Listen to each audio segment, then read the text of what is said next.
Dans quelques jours sortira la Nintendo Switch 2, la console censée succéder à la première Nintendo Switch sortie en 2017. L'une des grandes questions concernant cette nouvelle console est de savoir si ça va cartonner comme la première version. Eh bien, je peux presque vous assurer que si Nintendo suit la bonne stratégie, leur nouvelle console pourrait devenir l'une des plus vendues de l'histoire dans les années à venir. Pour rappel, la Nintendo Switch 2 sortira ce 5 juin partout dans le monde. Il s'agira de la console qui remplacera petit à petit la Nintendo Switch première version de 2017. Cette nouvelle console a été annoncée et présentée pour la première fois le 16 janvier 2025 dans une petite vidéo afin de nous dévoiler à quoi ressemblera la dite machine. Le 2 avril dernier, on a eu le droit à un véritable Nintendo Direct focalisé sur la nouvelle console. On en a appris beaucoup plus sur les fonctionnalités de cette Switch 2, mais aussi sur les jeux à venir du côté du constructeur japonais, mais aussi des éditeurs tiers. Rapidement, concernant donc les caractéristiques de cette machine, la console aura un écran plus grand de 7,9 pouces avec une résolution de 1080p. Il y aura une compatibilité 4K. Niveau stockage, ce sera plus gros avec 256 Go. Et concernant l'autonomie, ce sera dans la même lignée que la première Switch avec entre 2 et 6 heures d'autonomie. Bref, ce sera une Nintendo Switch plus puissante. Ce n'est pas vraiment une surprise, on s'y attendait globalement, surtout au vu du succès de la Switch classique. Effectivement, la Switch sortie en 2017 est aujourd'hui la troisième console la plus vendue de l'histoire avec 152,2 millions d'unités vendues dans le monde. Mais alors, comment expliquer un tel succès ? Cette réussite est très surprenante pour Big N, qui sortait en 2017 de 4 ans de souffrance avec la Wii U, qui est l'un des plus gros échecs de l'histoire de Nintendo, avec seulement 13,6 millions d'unités vendues. La console était censée remplacer la Wii, septième console la plus vendue de tous les temps, avec ni plus ni moins que 101 millions de consoles vendues.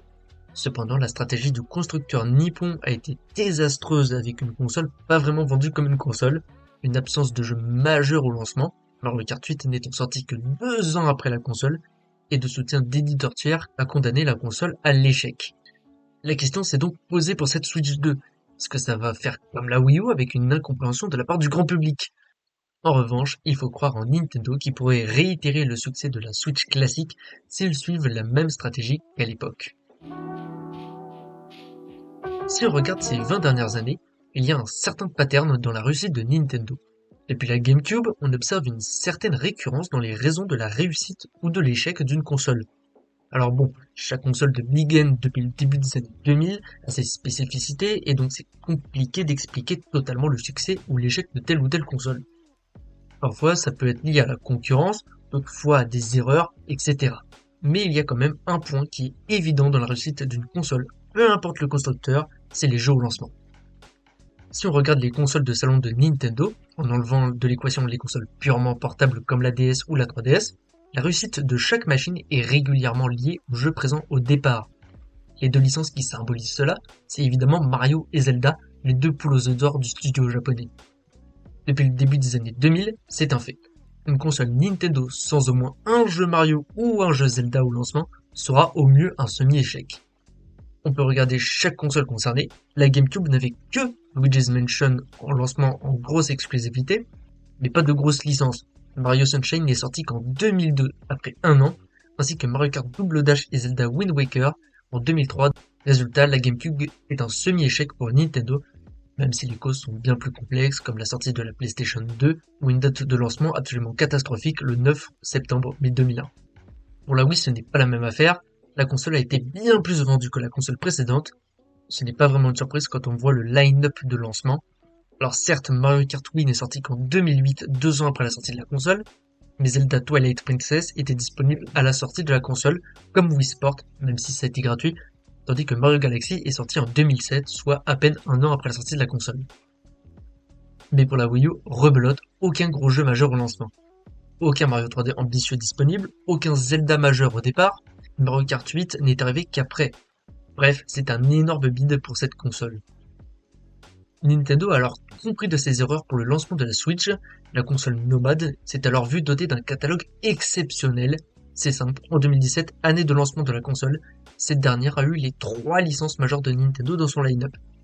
The Legend of Zelda Breath of the Wild au lancement, un mois plus tard Mario Kart 8 Deluxe, aujourd'hui accessoirement quatrième jeu le plus vendu de tous les temps et deuxième en ce qui concerne Nintendo. Enfin, fin 2017, c'est Mario Odyssey qui est venu s'ajouter à la fête, et ça c'est sans parler des tonnes de jeux moins vendeurs, entre guillemets, qui sont sortis cette même année. Bref, il y a une certaine constante dans le succès Made in Nintendo. On peut clairement espérer que Nintendo réitère une telle prestation afin qu'une nouvelle fois la console cartonne. Cependant, dans les faits, ça risque d'être plus compliqué. En effet, les conditions de sortie ne sont pas les mêmes entre les deux consoles. Comme on l'a vu plus tôt, la première Switch est sortie dans un contexte difficile pour Nintendo où le constructeur devait impérativement réussir. La console est arrivée même bien plus tôt qu'en temps normal, puisque dès 2017 on l'avait, sans que la Wii U ait un cycle de vie complet. Ainsi, on a eu des jeux dès le lancement de la Switch qui auraient dû rester sur Wii U, comme Breath of the Wild ou même potentiellement Mario Odyssey. Aujourd'hui, la Nintendo Switch 2 arrive dans un contexte très favorable à Big N. Le constructeur nippon est au sommet, presque sans concurrence, du moins pas de manière directe. Comme on l'a dit, la Switch cartonne encore aujourd'hui, même 8 ans après sa sortie. Mario Kart 8 Deluxe est toujours dans le top des jeux les plus vendus chaque semaine. Certes, les joueurs sont de plus en plus critiques envers la console et ses performances techniques depuis quelques années, mais les ventes continuent, même si ça diminue d'année en année. Au niveau des cycles de jeu, ça va être assez complexe également. Quand la Switch est sortie, toutes les grosses licences de Nintendo étaient réparties équitablement dans le temps. Finalement, presque toutes les grosses licences de Big N ont débarqué à un moment donné ou à un autre sur la console, ou alors ce sera très prochainement pour Metroid Prime 4 Beyond. On peut faire un tour d'horizon année par année en ce qui concerne les jeux majeurs de Nintendo afin de voir une potentielle stratégie à venir. En 2017, année de lancement, on a eu le révolutionnaire The Legend of Zelda Breath of the Wild, comme évoqué précédemment, dès le lancement de la console, le génial Mario Kart 8 Deluxe en avril, une tentative de nouvelle licence avec le jeu de combat à visée compétitive ARMS en juin, la suite à l'énorme Splatoon de la Wii U, à savoir Splatoon 2 en juillet, le très surprenant Mario plus Lapin Crétin Kingdom Battle en août, la ressortie de Pokémon Tournament DX, à l'origine un jeu Wii U, septembre, le très bourrin Fire Emblem Warriors et le nouveau jeu 3D du plombier Mario Odyssey en octobre, ainsi que Xenoblade Chronicles 2, la suite au premier opus datant de la Wii en décembre. Soit une année exceptionnelle pour Nintendo et le jeu vidéo de manière générale. En 2018, l'année de confirmation, on a eu le plutôt cool Kirby Star Allies en 2D et en coop, le très expérimental Nintendo Labo, le ressorti de Donkey Kong Tropical Freeze à défaut d'un nouvel opus, les très familiaux Mario Tennis Aces et Super Mario Party. On a aussi eu un remake de la première génération de Pokémon avec Let's Go Evoli et Pikachu dans la vibe de Pokémon Go, histoire de surfer sur le jeu mobile au succès planétaire. Et enfin l'énorme mastodonte Super Smash Bros Ultimate avec un casting immense qui va des licences Nintendo classiques, Final Fantasy ou à Minecraft avec les DLC qui vont s'étaler sur presque toute la durée de vie de la Switch. En outre, une année 2018 qui poursuit les bases posées par 2017 avec des jeux qui continuent de mettre les gens d'accord. En 2019, Nintendo a continué d'envoyer du lourd avec New Super Mario Bros Deluxe, qui était alors déjà disponible sur la Wii U et dans une version moins complète. Il y a aussi eu Yoshi's Crafted World, Super Mario Maker 2 ou encore le titanesque Fire Emblem Three Houses qui a réussi l'exploit d'exporter la licence dans le monde entier alors qu'elle était jusque-là très japonaise. Dans la fin d'année, on a aussi eu le remake en chibi de Link's Awakening venant de la Game Boy et aussi la très attendue 8ème génération de Pokémon et première sur console de salon, à savoir Pokémon Épée. Cependant, cette année-là, c'est bien Luigi's Mansion 3 qui a mis tout le monde d'accord avec son ambiance et sa patte graphique assez spéciale. 2020 a été une année à première vue plus complexe à cause du Covid, mais en réalité c'est tout le contraire avec un Nintendo qui a tout explosé. Au moment du confinement, Nintendo a déployé Animal Crossing Horizon, le jeu d'évasion par nature qui permet de sortir de son quotidien en s'envolant vers une île déserte. Le jeu est aujourd'hui l'un des titres les plus vendus de la machine et le 10e jeu le plus vendu de l'histoire.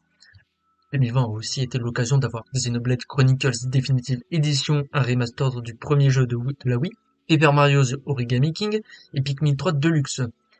Cette année-là, on a également eu le préquel à Breath of the Wild Hyrule Warriors l'ère du fléau, dans le style des jeux Warriors, mais aussi Super Mario 3D All-Star, une offre temporaire compilant Mario 64, Sunshine et Galaxy pour les 35 ans de Mario. En 2021, la Switch a été plutôt bien fournie, alors que la moitié de la vie de la console était passée à ce moment-là. Beaucoup de ressorties ou de remakes / remaster cette année-là, entre autres Mario 3D plus Bowser Fury, Mythopia, Zelda Skyward Sword, ou même les très fainéants Pokémon Diamant étincelant et Perle scintillante. Seulement 4 jeux originaux en First Party, Mario Golf Super Rush, Mario Party Super Stars, WarioWare Get It Together, mais surtout l'exceptionnel Metroid Dread. 2022 a été une année plus complète, on a eu le très discuté Pokémon Legends Arceus, les déceptions Nintendo Switch Sport et Mario Strikers Battle League Football. Du côté Pokémon, on a aussi eu les très critiqués Pokémon Écarlate et Violet pour la 9ème génération de Pokémon qui passe la licence dans la catégorie Open World. Et bien que beaucoup de jeux Nintendo aient été critiqués cette année-là, on a quand même eu des sorties excellentes, notamment Splatoon 3, Xenoblade Chronicles 3, Fire Emblem Three Hopes, mais surtout Kirby le monde oublié, qui a un côté très Mario Odyssey dans sa formule. L'année 2023 aurait pu être une année tranquille, mais finalement ça a presque été tout le contraire. On a eu rapidement quelques remasters / remakes, comme Advance War, Kirby's Return to Dreamland Deluxe, Metroid Prime Remaster, et surtout Super Mario RPG, qui arrive pour la première fois en Europe de manière légale. Nintendo a aussi sorti quelques jeux moins ambitieux, comme Fire Emblem Engage, WarioWare Move It et le très attendu Pikmin 4. Cependant, Big N a envoyé 2 bombes nucléaires en un an, Zelda Tears of the Kingdom, dévoilé dès 2019, mais surtout Super Mario Bros. Wonder, un jeu exceptionnel qui est venu révolutionner la licence et les jeux de plateforme 2D de manière générale. 2023 a été la dernière année forte de la Switch, surtout quand on voit 2024. Finalement, les seuls grands jeux first party de cette année-là ont été Zelda Echoes of Wisdom, Mario Party Jamboree, Princess Peach Showtime et Mario et Luigi l'épopée fraternelle. Ça ne casse pas non plus 3 pattes à un canard, on a aussi eu des remasters ou des remakes comme Mario vs Donkey Kong, Luigi's Mansion 2 HD et Paper Mario la porte millénaire. Une année finalement plutôt fantomatique pour Big N, avec surtout une attente concernant l'annonce d'une nouvelle console qui ne sera arrivée que début 2025. Bref, la Switch a eu une vie extraordinaire avec un catalogue bien garni, et encore je n'ai pas évoqué tous les jeux, sinon la liste aurait été beaucoup plus longue. D'ailleurs, je n'en ai pas parlé jusque-là, mais il y a aussi les sorties de la Switch Lite en 2019 et la OLED en 2021, qui ont plus ou moins relancé les ventes de la console à travers une stratégie d'agrandissement du parc de joueurs, avec des prix soit plus abordables, soit avec une tentative de récupérer les joueurs moins casus. Il y a aussi eu des stratégies de DLC largement mises en place par le constructeur nippon sur la presque totalité de leurs jeux. Pokémon, Splatoon, Fire Emblem, Xenoblade et surtout Mario Kart et Smash Bros. À voir donc si Nintendo va continuer dans cette voie. La question est donc de savoir si la Switch 2 va suivre ce rythme lancé par sa grande sœur et si elle en a réellement la capacité.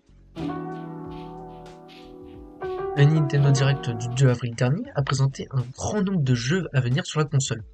Cependant, beaucoup de joueurs sont assez perplexes par rapport à cette présentation. En effet, l'accent a beaucoup été mis sur les éditeurs tiers. Je vous renvoie principalement au récap des annonces de ce direct qui est disponible sur la chaîne, afin de montrer les capacités techniques de la console. Mais finalement, côté first party Nintendo, ça a été assez timide. Alors oui, on aura bien vu Mario Kart World, mais très étrangement, pas la moindre trace d'un nouveau jeu Mario 3D, alors que Odyssey a 8 ans. En ce qui concerne Zelda, l'absence d'un nouvel épisode 3D n'est pas surprenant, puisque Tears of the Kingdom a seulement 2 ans, et que l'année dernière on a eu Echoes of Wisdom, comme opus 2D.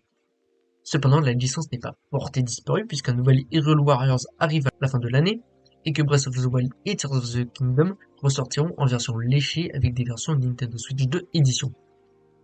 Et là, un nouveau problème arrive, c'est une Switch 2. Le fait que ce ne soit pas une toute nouvelle console, mais seulement une nouvelle itération de la console précédente, peut être compliqué à comprendre pour le grand public, qui va composer la grande majorité des acheteurs de cette Switch 2. Le risque de faire comme la Wii U avec une console qui ressemble énormément à la précédente hante probablement Nintendo. Big N semble alors vouloir utiliser la même stratégie que PlayStation, avec des consoles numérotées afin de pouvoir marquer la différence d'une génération à l'autre. L'un des autres problèmes de la console pourrait être son prix. 470€ pour la console classique et 169€ pour le bundle avec Mario Kart World. C'est absolument énorme. À titre de comparaison, la première Switch coûtait 330€ à son lancement. Le prix a été assez mal perçu au départ, mais les critiques se sont assez vite calmées. En effet, quand PlayStation et Xbox ont eux aussi augmenté leur prix de console, la Switch est finalement redevenue abordable, avec une différence de presque 100€ entre les différentes machines. L'un des autres problèmes indirects liés à cette Switch 2, c'est la rétrocompatibilité. Nintendo a annoncé que le jeu Switch serait compatible avec la nouvelle console. Mais ça pose quelques questions. Est-ce que ça vaut réellement le coup d'acheter directement la nouvelle console si Nintendo va continuer d'alimenter la console pendant quelques temps? Gigan a déjà annoncé des jeux pour cette année et 2026, comme Tomodachi Life, une vie de rêve, Pokémon Legends ZA ou encore Metroid Prime 4 Beyond. Les possesseurs de Nintendo Switch pourront donc être occupés pendant encore pas mal d'années, ou du moins pas mal de mois. D'autant plus que Nintendo n'a finalement pas annoncé de jeux game changer qui vont vous faire passer sur la nouvelle console par nécessité. Je l'ai dit plus tôt, pas de Mario 3D pour l'instant, ni de gros jeux Zelda. À la limite, on aura Donkey Kong Bonanza début juillet, qui s'apparente à un Mario Odyssey bis. Mais sinon, pas d'énormes jeux. La communication de Nintendo a pas mal changé aussi ces dernières années. On se souvient d'eux comme des piliers de la communication via des lives d'annonces à travers les Nintendo Direct dès le 21 octobre 2011. Aujourd'hui, ça semble avoir changé. En effet, maintenant que toute l'industrie s'est mise à communiquer de cette façon, Nintendo paraît plus frileux à utiliser ces méthodes. Ils ont annoncé et déployé récemment Nintendo Today, une application mobile où le studio japonais fait régulièrement de petites annonces concernant les jeux ou la console. Donc, est-ce qu'il y aura vraiment d'autres Nintendo Direct à l'avenir? C'est difficile à dire. Peut-être qu'il y en aura un juste après la sortie de la console afin d'annoncer les jeux à venir, donc peu de jeux first party sont pour l'instant prévus jusqu'à décembre. Pas d'énormes jeux non plus pour la fin d'année, donc avec un peu de chance on aura des annonces prochainement, éventuellement concernant un nouveau jeu Mario. L'avenir nous dira si cette Nintendo Switch 2 fonctionnera. Rendez-vous ce 5 juin pour découvrir cette nouvelle console et dans les prochaines semaines, mois et années afin de voir si ce sera un succès. Merci d'avoir suivi cette vidéo dossier concernant la Nintendo Switch 2.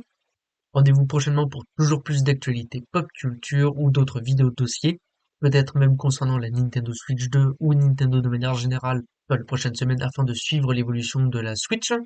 Bref, à une prochaine.